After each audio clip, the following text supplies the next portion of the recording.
Je m'appelle Pauline Basquin, je suis écuyer au Cadre Noir à Saumur et je monte dans la discipline du dressage. Pour cette année 2024, j'ai 10 chevaux dans mon piquet au travail. 10 chevaux qui se répartissent entre les chevaux de formation, les chevaux de compétition et les chevaux pour les galas du Cadre Noir. Pour la compétition, j'ai 3-6 ans. J'ai Sertorius et j'ai une jument aussi qui fait plutôt les galas, mais que je vais sortir cette année en compétition aussi. Sertorius, il a 14 ans cette année.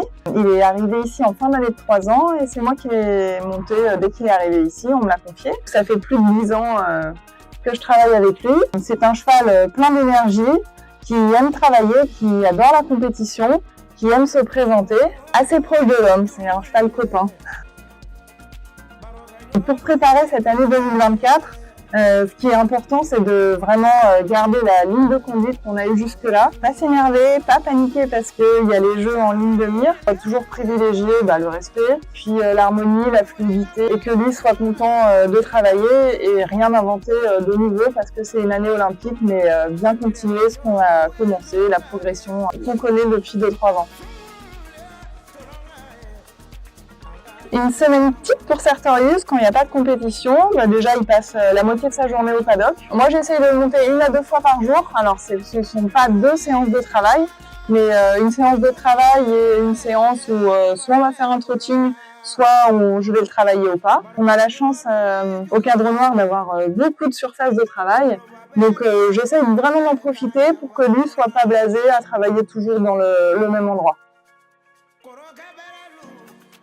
J'essaye de faire un examen équissime toutes les semaines. Ça me permet d'avoir un suivi, d'avoir un regard sur la locomotion. J'essaye surtout d'en faire un avant et après la compétition. Avant, être sûr que tout va bien et puis au retour de la compétition, s'assurer qu'il a bien vécu sa compétition et que tout va bien. L'idéal, c'est vraiment 1 fois par semaine de checker ça avec le vétérinaire. C'est vraiment un suivi sur la régularité de sa locomotion. C'est Xavier Goupier qui suit Sertorius et puis Isabelle Burgot en ostéo. J'ai la chance de les avoir à domicile. Xavier le suit vraiment régulièrement. À chaque retour de compétition, il lui fait un check-up. Dès que j'ai un petit doute, je l'appelle, il le regarde. C'est vraiment important parce que ça me permet, moi, d'être sereine dans le travail, de savoir que mon cheval va bien et de ne pas forcer sur quelque chose qui serait en train de se mettre en place, une blessure ou autre chose. Donc le fait d'avoir mon vétérinaire ici, d'avoir grande confiance en lui, c'est vraiment important pour orienter, moi, mon travail. Ce genre d'avancée technologique, je pense qu'elle est importante. Quand on n'a pas un vétérinaire sur place notamment, ou quelqu'un à pied qui peut regarder le cheval, ça nous permet d'être serein justement par rapport au physique, à la locomotion du cheval, et de pouvoir les travailler dans les meilleures conditions possibles, en étant sûr que notre cheval va bien.